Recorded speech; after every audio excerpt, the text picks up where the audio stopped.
Well, yeah. I mean, you read the title, you know what I'm going to be talking about. Well, academia is falling apart, and I'm not sure if I'll make it as a physicist, and I'm not sure if I'll make it in any other career path because I considered being like a medical professional, like some kind of medicine thing. I don't know yet. Probably a subspecialty, probably not just like a general physician.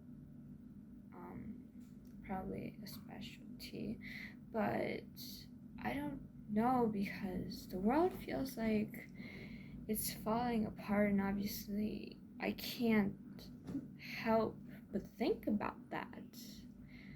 I mean, it's going to affect my future.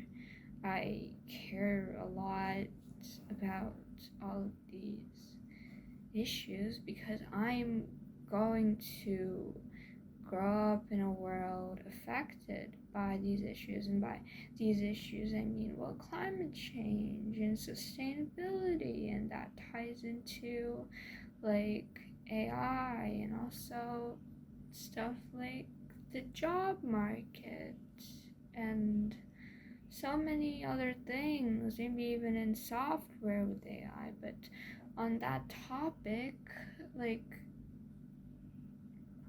okay, so I'm not qualified to be talking about this. I know I'm not qualified to be talking about this. I don't even have a degree from any university, be that in physics or whatever other profession I wanted to go into pre-med. Like, I studied computer science, but that's not relevant but to this discussion. I don't know much about political sciences or sustainability or the environment, and the only AI that I know how to do was when a teacher literally coached me through every single step of like making an AI. So I don't think I learned much about that, and I don't know much from the mathematical side of things.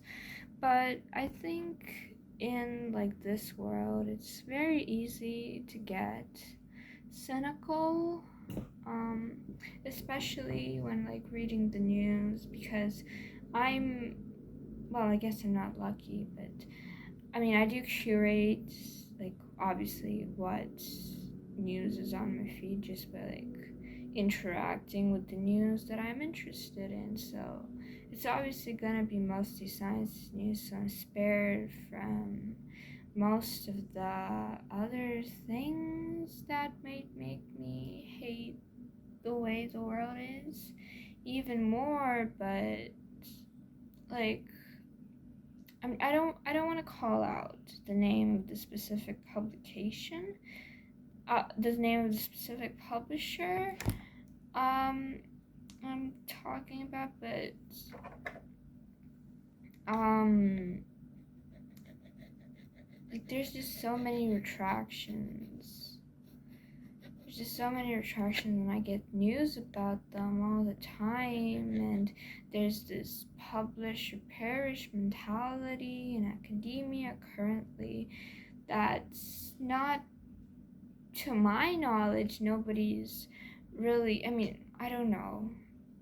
To my knowledge, to my judgment, to my best judgment, nobody's addressing it, and I don't think that's a good thing because again, I'll not only grow up in a world that's affected by societal issues, but I'll also work someday in the environment that's affected by these issues with academia, and I just don't know if I'll make it. I don't know if I'll make it because the Nobel Prize in Physics this year, you may know, was was for research in the field of AI, and I have two conflicting opinions on that, because I've not made up my mind yet. I can see both sides of this argument, or at least I can see two sides of this argument, both of which are also, to some extent, mine. Is that, well, on one hand, if the Nobel Prize committee truly deemed that there weren't any sufficiently groundbreaking, sufficiently significant experiments in like physics this past year, then maybe it's fine that the research went to AI, especially. And I want to fact check this because my memory is not perfect. No.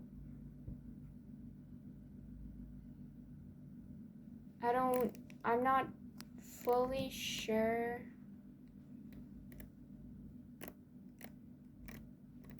I'm not fully sure what the actual research is about, but hold on, I'll actually pause this video just to fact check this because I'm not.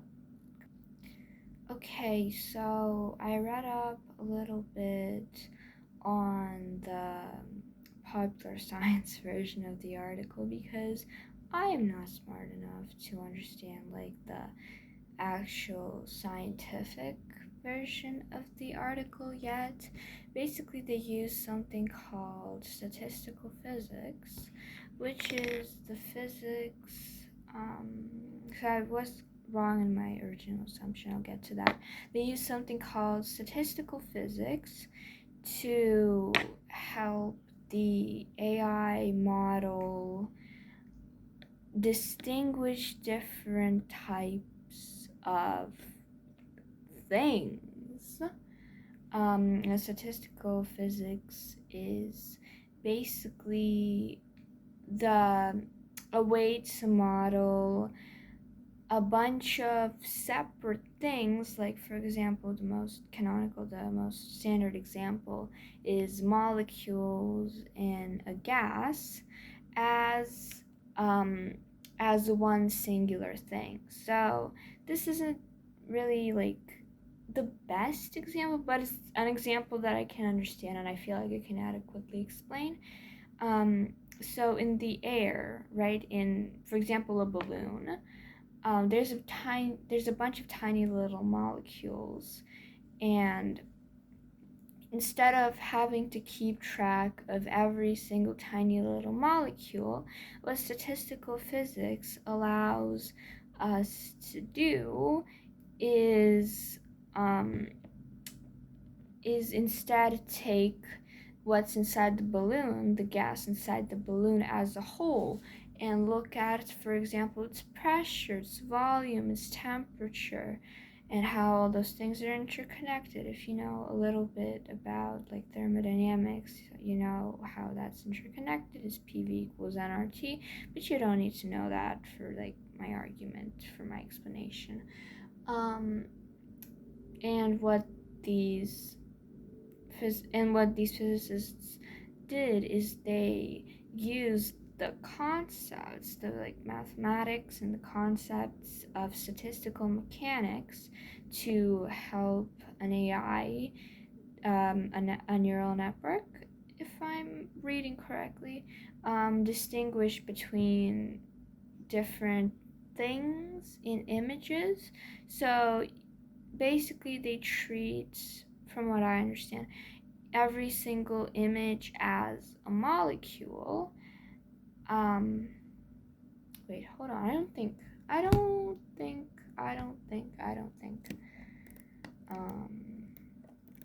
Wait, I'm right. I don't think. Yeah. So, yeah. So instead of treating the image as a whole, which can be complicated for like an AI model because of all the different interactions between the pixels that form what we humans would recognize as an image of something. They treat uh, the image as a whole using statistical physics, and I think that's interesting.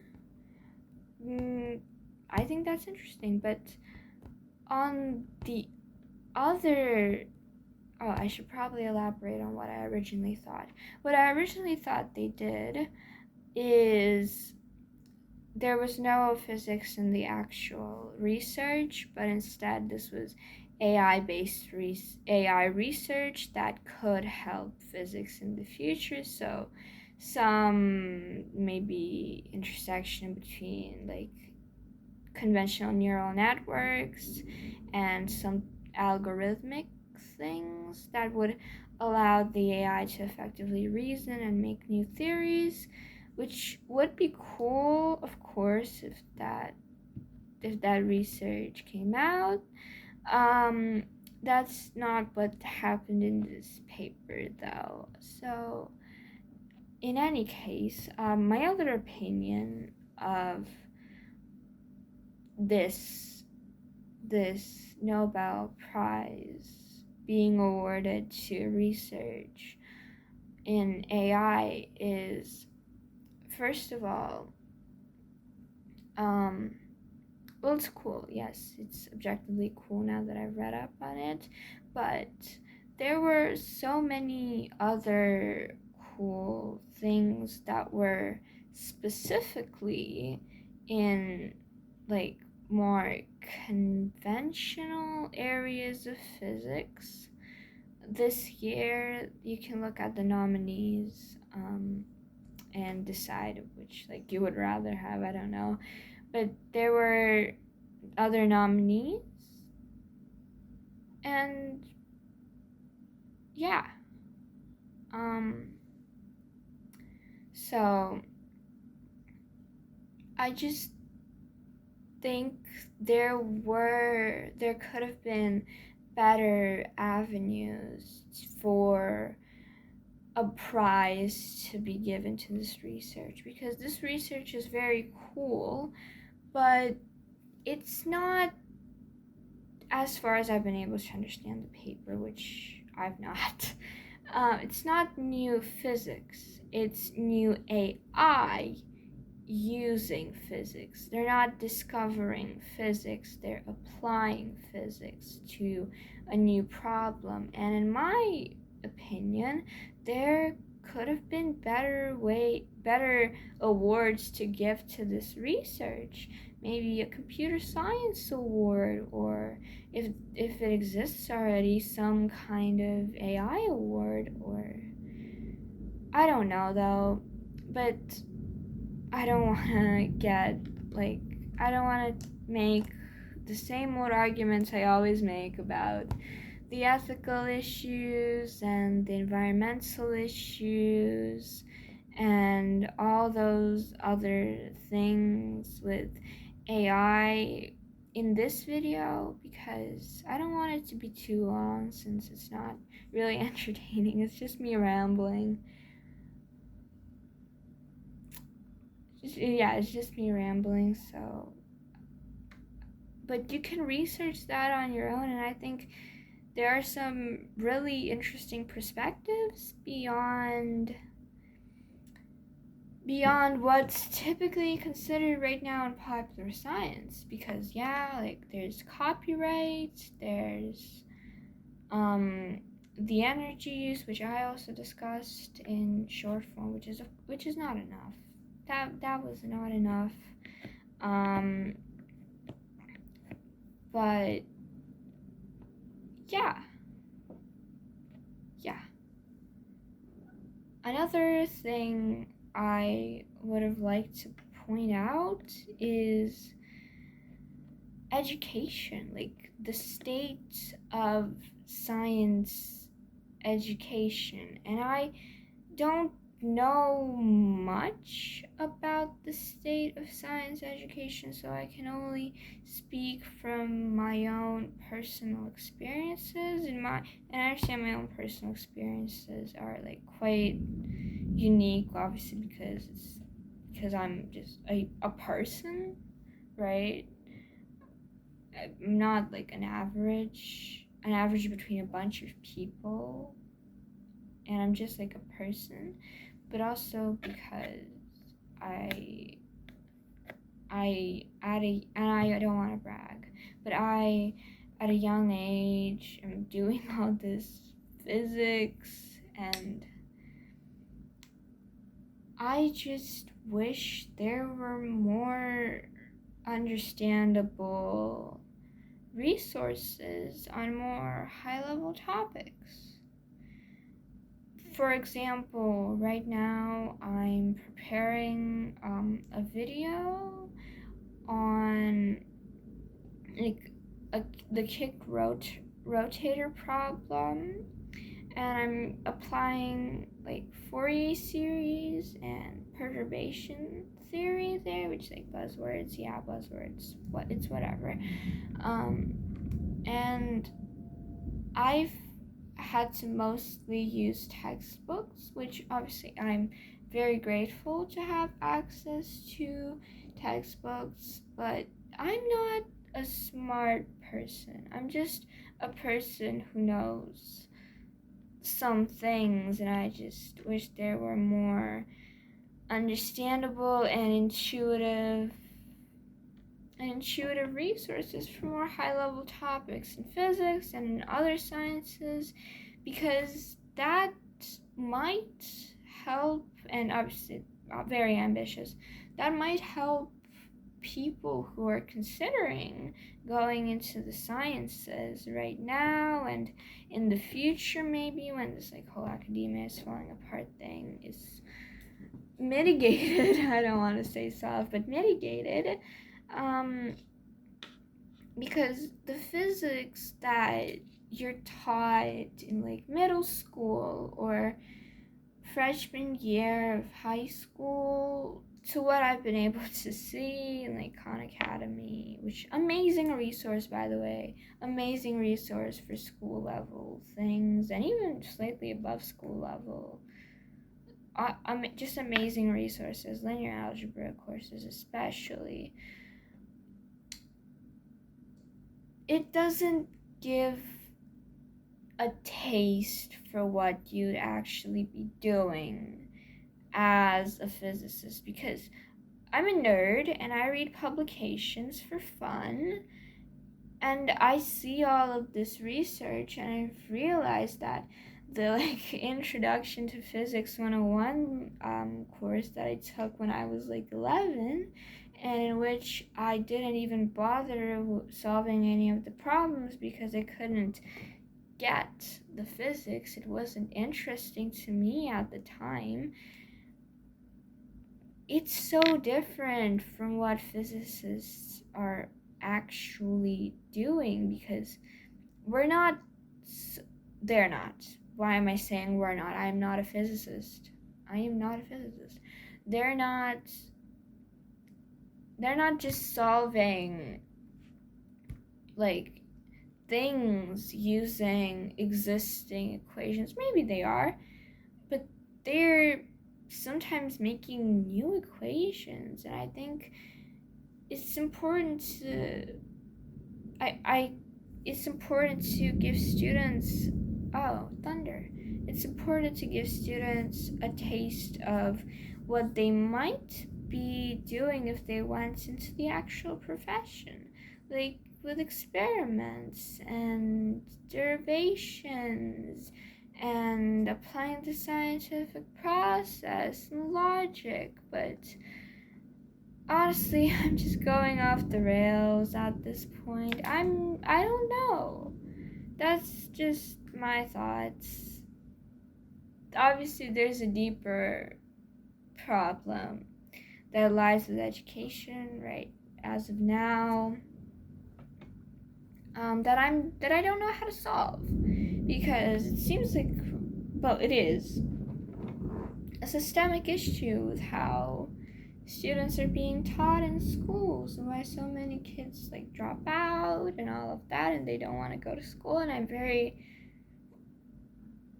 lucky to be able to study what I want. And obviously it's, maybe I have a savior complex, but these are just things I've noticed. So yeah, you can have different opinions. You can express them in the comments. Just like, don't be mean to me, please.